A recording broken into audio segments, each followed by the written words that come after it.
Serchhip bypass road lampang an tlan ve thungang lampang he tlan ve thungang kala kong ve he na kol tiang Serchhip lut tolovin lampang he an pheina ni ve thunga Mizorama Lei se bet Pahnihna Serchhip bypass Lei bridge kha en bang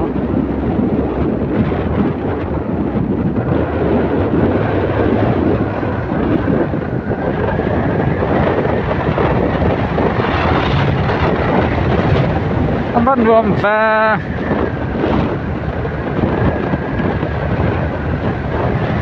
ăn rùm khúc mà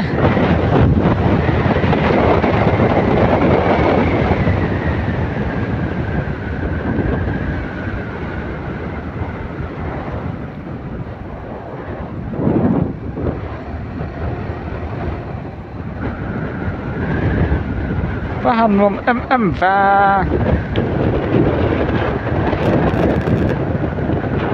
speed sòng thung mà speed sòng thung ra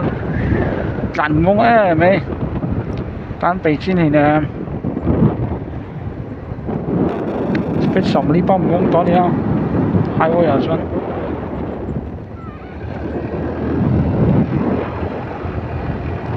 ăn rùm khóc mà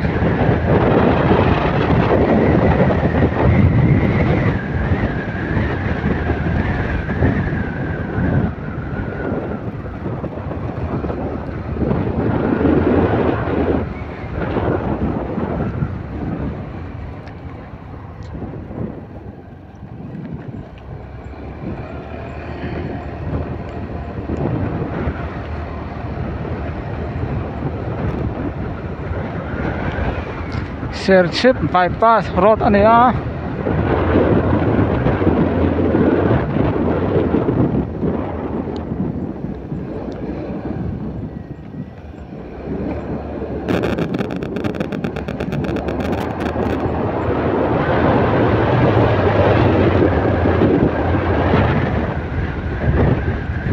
nuông ngang mày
cả tiếng là bằng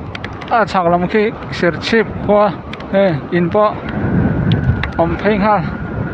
rất là mấy khi từ làm bằng khi Serchhip lút low in anh hell na thì mấy tiếng ai ơi thì vậy hay làm bằng khi long khóc mà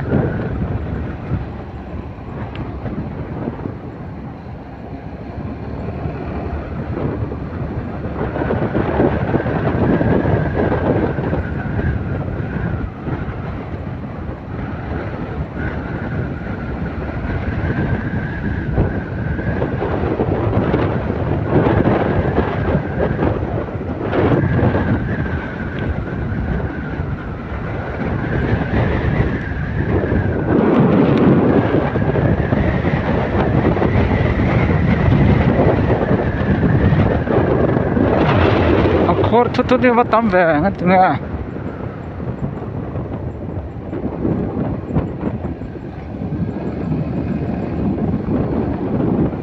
oh ho liền bút mấy đầu chọc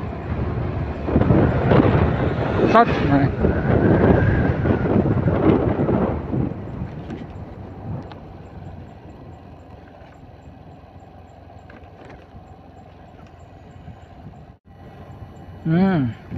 lấy xe đâu mấy khang cả thằng chấp tỏ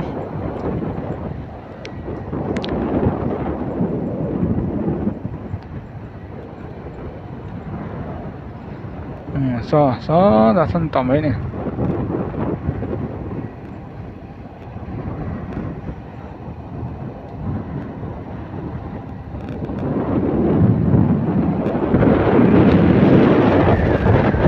Sanchun nuông tắc này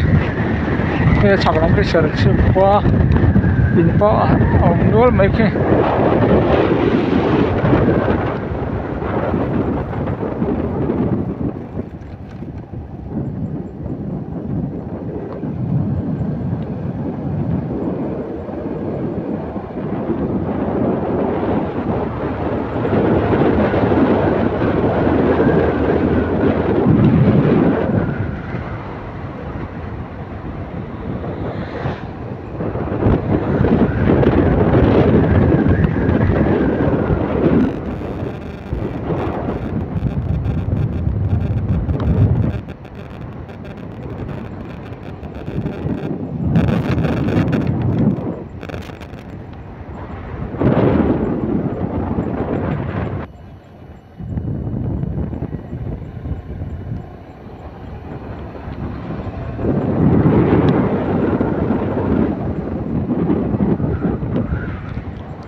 Mizorama Lei sẽ về Pahnihna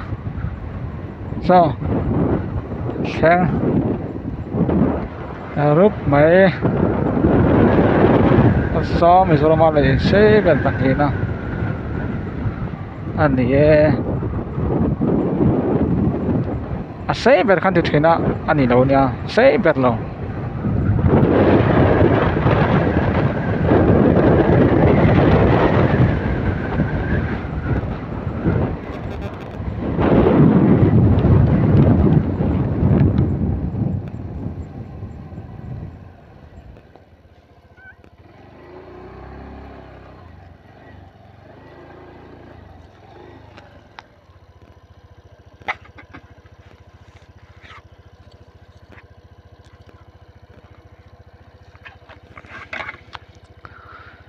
sáng cho sáng phẳng mấy mày lên tàu lỗ này video bao ha xây về khóc mà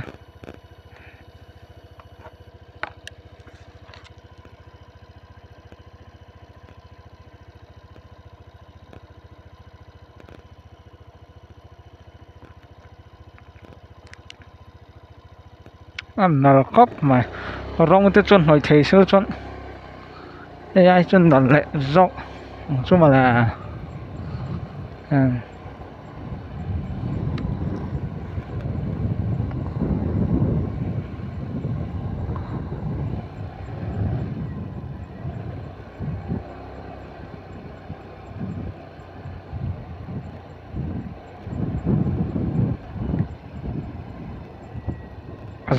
giáo khóc mà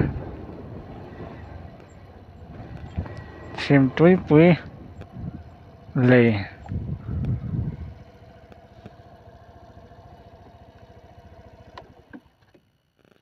ấy cứ chuẩn lắm cho là sao mấy thế này rồi anh chiang sao khóc mà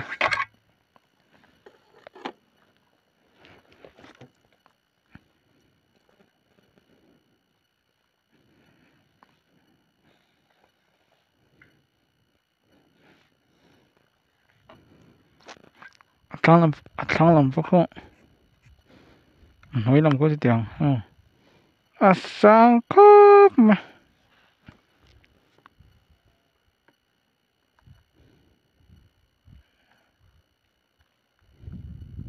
không là chỉ đâu quên tiếng Anh thì đỏ đòn này không tạm khóc mà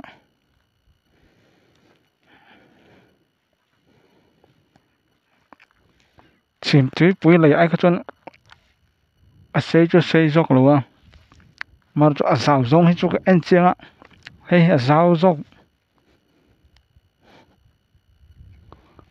cái thắt tất sao khóc mày ha